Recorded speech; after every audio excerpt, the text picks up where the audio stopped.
इस खास वीडियो में हम लोग देखते हैं कि how do sound produce by human.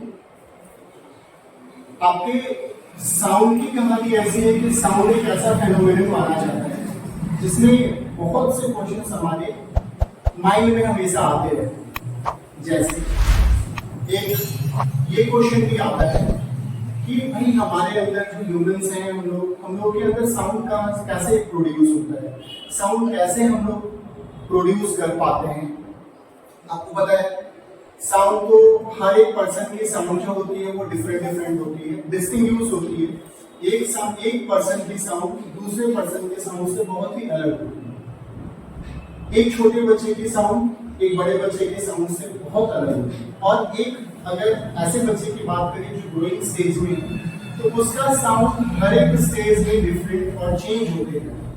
एक छोटे बच्चे की साउंड एक बड़े बच्चे की साउंड, वही बच्चा जब वो थोड़ा बड़ा होता है, एक बच्चा जो छोटा है फिर वो बड़ा होता है तो उसके साउंड में वेरी होना स्टार्ट हो जाता है। और ये कंटिन्यूअस चलते रहता है जब तक कि वो एक परफेक्ट एज में न पहुंच जाए।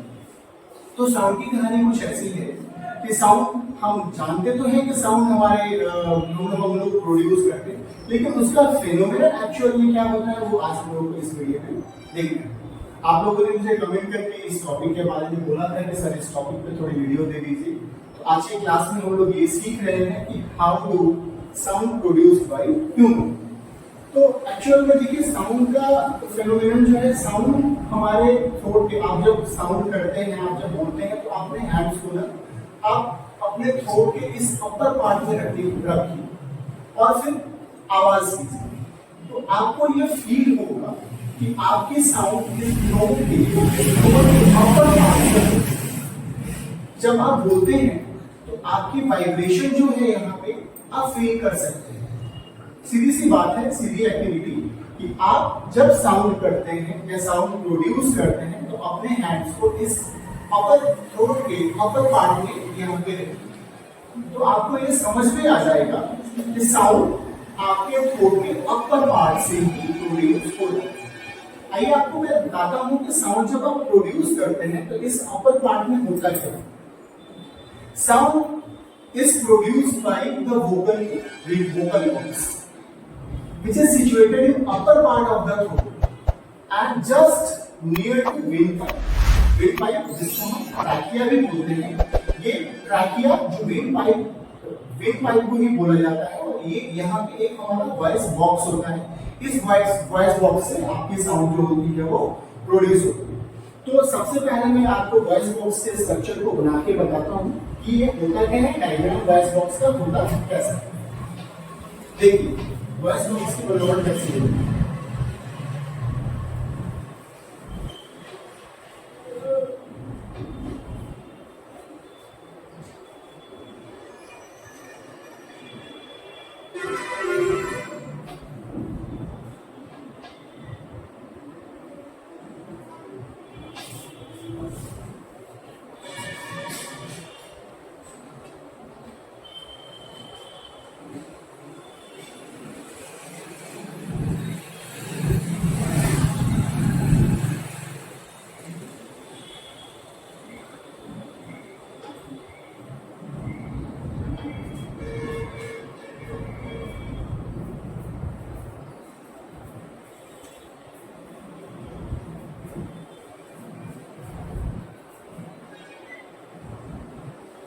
देखिए इसमें इस फिगर को आप क्या बोलेंगे, ये आपका ये जो पोर्शन, ये जो फिगर आप देख रहे हैं,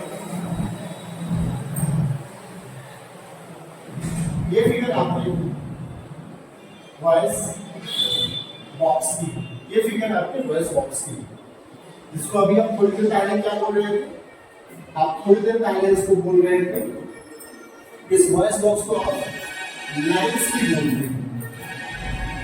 इस वॉइस बॉक्स को आप क्या बोल सकते हैं, लाइन्स भी बोल सकते हैं। इस वॉइस बॉक्स को आप लाइन्स भी बोल सकते हैं। मीन्स आपका साउंड मेनली जो प्रोड्यूस होता है वो वॉइस बॉक्स से प्रोड्यूस होता है। इस वॉइस बॉक्स को अगर आप देखते हैं तो वॉइस बॉक्स में क्या है, ये आपका जो पार्ट है इसको हम लोग बोलते हैं वोकल कोड। इस पार्ट को बोलते हैं वोकल कोड। ठीक है, ये वोकल कॉर्ड हो गया। वोकल कॉर्ड को और क्या बोल सकते हैं? वोकल कॉर्ड को बोल सकते हैं लिगमेंट। ये लिगमेंट्स कितने हैं? 2 लिगमेंट्स। एक आप ये बोल सकते हैं, एक ये है और दूसरा आपका ये है। तो साउंड बेसिकली आपको इस वोकल बॉक्स से प्रोड्यूस होता है, जिस वोकल बॉक्स को हम लैरिक्स भी बोलते हैं। और इसके अंदर हमारे 2 वोकल कॉर्ड्स होते हैं। ये 2 वोकल कॉर्ड आप देख पा रहे हैं। ये 2 वोकल कॉर्ड जो है, इस 2 वोकल कॉर्ड को हम लोग लिगमेंट के नाम से जानते हैं। देखिए, ये एक स्ट्रेचेबल मेम्ब्रेन जैसा होता है।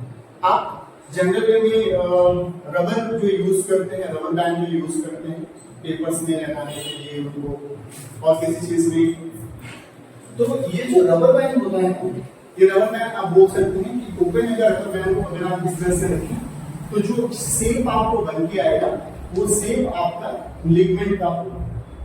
ये जो पोजीशन मैंने बनाई है इसको बोलते हैं ओपन वोकल कॉर्ड। इसको बोलते हैं ओपन वोकल कॉर्ड। ये है ओपन वोकल कॉर्ड। तो फाइनली ये ओपन वोकल कॉर्ड। जब आप रिलैक्स मोड में रहते हैं तो ये वोकल कॉर्ड जो होते हैं बिल्कुल ही रिलैक्स मोड में चले जाते हैं। आपकी जब साउंड नहीं हो रही, आप साउंड प्रोड्यूस नहीं कर रहे, तो ये वोकल बॉक्स जो होता है ये ऐसे सिंपल अपने शेप में रहता है। एयर जो आप इनहेल करते हैं, एक्सहेल करते हैं, या आप एयर को अपने बॉडी में इनहेल करते हैं या फिर एक्सहेल करते हैं, दोनों ही कंडीशन में इससे होते हुए एयर आपके लंग्स तक जाती है और आप आराम से जो है वो एयर सफिशिएंट अमाउंट में कमिंग एंड गेनिंग का प्रोसेस आप करते हैं। लेकिन जब आप बोलते हैं तो बोलते समय इनके बीच में जो होता है वो कंट्रास्ट होता है। दैट इज इसमें जो होता है हल्का सा तनाव आता है। ये तनाव जब आएगा तो ये फिगर कैसा हो जाएगा देख सकते हैं आप।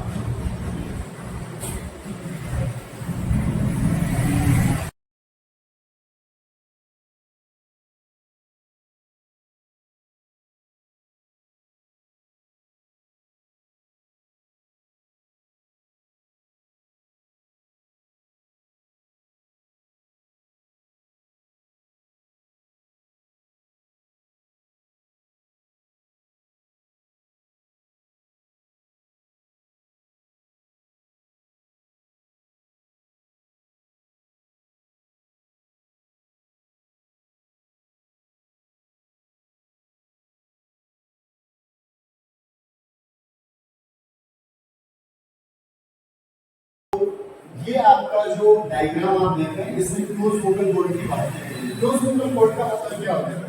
अभी मैंने बताया था कि जब वोकल कॉर्ड आपका रिलैक्स मोड में रहता है तो उसके अंदर काफी स्पेस होती है। इस स्पेस से एयर का आना और एयर का जाना बहुत ही आसानी से होगा, जिससे कि हम जब बोलते नहीं है तो हमारी आवाज साउंड प्रोड्यूस नहीं होती।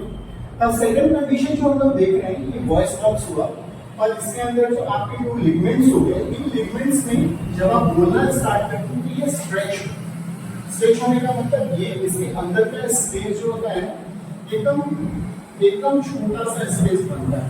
इसके छोटा सा स्पेस कौन सा बनता है आप इसको देख सकते हैं। इसको बोलते हैं slit narrow space. Slit narrow space का मतलब क्या होता है? स्लिट नैरो स्पेस का मतलब होता है स्लिट नैरो स्पेस का मतलब होता है बहुत ही कम स्पेस इस लिगमेंट्स के अंदर में दिखाई पड़ता है। तो आइए फिर से इसको एक बार देखते हैं कि साउंड कैसे प्रोड्यूस होता है। बहुत ही नेचुरल सा फेनोमेना है, इसको बहुत आसानी से बच्चे से समझ सकते हैं। डायग्राम भी बहुत आसान है। सबसे पहले बात करते हैं, देखिए ये जो डायग्राम दिख रहा है, इस डायग्राम को हम लोग बोलते हैं कि ये हमारा वोकल बॉक्स है। ये आप देखिए ये हमारा वोकल बॉक्स है। वोकल बॉक्स का मतलब उस जगह से साउंड प्रोड्यूस होता है। ये जो थ्रोट का अपर पार्ट है यहाँ पे आपका वोकल बॉक्स होता है। आप इसको फील कर सकते हैं जब आप इसको हैंड में टच करेंगे और बोलने की कोशिश करेंगे तो अप्रॉक्स जो वाइब्रेशन आएगा वो यहीं से है। ठीक है, तो आप आराम से समझ सकते हैं कि वोकल बॉक्स ये वोकल बॉक्स हो गया जिसको हम लैरिक्स भी बोलते हैं। अब ये लैरिक्स के इंटरनल पार्ट्स को हम लोग देखते हैं। लैरिक्स क्या है? लैरिक्स के इंटरनल पार्ट में हमारे 2 वोकल कॉर्ड। आप यहाँ देखो एक वोकल कॉर्ड ये है, इसको एक वोकल कॉर्ड बोल रहे हैं, ये दूसरा वोकल कॉर्ड। जब ये दोनों वोकल कॉर्ड को आप आराम से देखेंगे तो ओपन वोकल कॉर्ड की कंडीशन में जो दो लिगमेंट से बने हुए हैं आप देख पा रहे हैं, एक लिगमेंट है द अदर लिगमेंट। तो जब ये लिगमेंट को आप देखेंगे तो आपको ये फील होगा कि अभी आवाज की कोई चांसेस नहीं। क्यों? क्योंकि यहाँ पे ये वोकल बॉक्स जो वोकल कॉर्ड जो है, सॉरी ये वोकल बॉक्स जो है वो अभी रिलैक्स मोड। तो रिलैक्स मोड मतलब आपका एयर जो है वो आराम से लंग्स के अंदर जाएगा और आप जो एक्सहेल और इनहेल कवर करते हैं वो ऊपर से। लेकिन जब आप बोलते हैं, जब आप बोलना स्टार्ट करें तब क्या होता है, तब कैसे साउंड आता है? तो अभी हम बात करते हैं दूसरी फिगर की। ये फिगर भी आपका वोकल बॉक्स का ही आप देख सकते हैं कि यहाँ वोकल बॉक्स लिखा हुआ है, एक वोकल बॉक्स मींस लैरिंक्स। इस लैरिंक्स के अंदर की हम लोग बात करते हैं, सॉरी ये लैरिंक्स के अंदर की बात करते हैं जिसको हम बोलते हैं क्लोज वोकल कॉर्ड। ये क्लोज वोकल कॉर्ड क्या है? एक क्लोज वोकल कॉर्ड का काम होता है कि क्लोज वोकल कॉर्ड का काम होता है कि इन दोनों लैरिंक्स के बीच में का स्पेस बहुत कम हो जाता है, जिसको हम स्लिट नैरो स्पेस बोलते हैं, बहुत ही कम अमाउंट होता है। तो मैक्सिमम जो एयर जब हम इनहेल करते हैं, मैक्सिमम एयर जो है हमारे वेट बाय प्रेशर के कारण क्या होता है, इसके ऊपर आके गिरता है और स्ट्रॉन्ग अमाउंट में वाइब्रेशन होना स्टार्ट होता है, जिससे कि हम आवाज को आराम से निकाल पाते हैं, हम साउंड को प्रोड्यूस करते हैं। तो बच्चों आपने ये देखा इस वीडियो में एक पर्सन, एक ह्यूमन बीइंग किस तरह से साउंड को प्रोड्यूस करता है। इसकी दो स्टेजेस हैं। पहला स्टेज है ओपन वोकल कॉर्ड और दूसरा स्टेज है close vocal cord. Open vocal cord में साउंड प्रोड्यूस नहीं होता क्योंकि इसमें आपका लिक्विड जो होता है, इसमें जो आपके लिक्विड्स होते हैं, वोकल कॉर्ड जो होते हैं वो रिलैक्स मोड में होते हैं, मतलब इतना स्पेस इनके बीच में होता है कि एयर आराम से इनसाइड और आउटसाइड आराम से इनहेल और एक्सहेल होते रहते हैं। तो ये प्रोसेस है पूरे साउंड को प्रोड्यूस करने के लिए। आई होप आपके डाउट्स क्लियर हो गए होंगे। अगर आपके डाउट्स कुछ होंगे तो प्लीज आप मुझे कमेंट्स में लिख के बताएं, मैं उसको अगले वीडियो में जरूर क्लियर करने की कोशिश करूंगा।